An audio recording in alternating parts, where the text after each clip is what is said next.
Paolo Avellino, obvious ang ginawa kay Kim Chiu.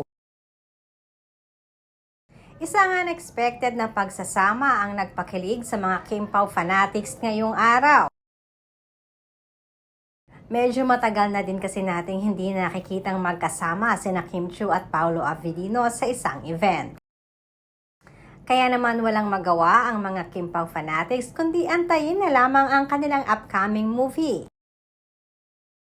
Pero ngayong araw na ito ay hindi inasahan ang isang pagsasama ng Kim Pao. At kanina nga ay madami ang pinakilig ng dalawa dahil finally ay nakita na naman natin na sila ay magkasama.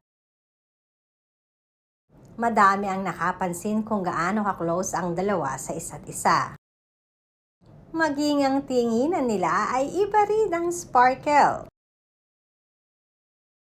Halata namang masayang-masaya si Paolo sa muling pagsasama nila ni Kim Chiu, lalo na ngayong event na ito.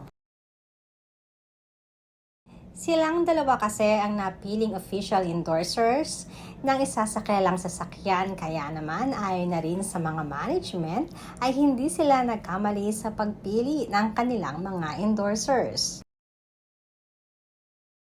Ayon nga sa mga netizens na iba di umano ang biruan ng dalawa, halatang may espesyal sa kanila.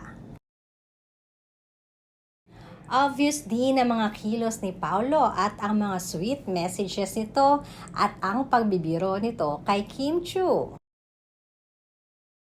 na talaga namang ikinakilig ng napakaraming Kim Pao fanatics. Ayon nga sa kanila, action speaks louder than words.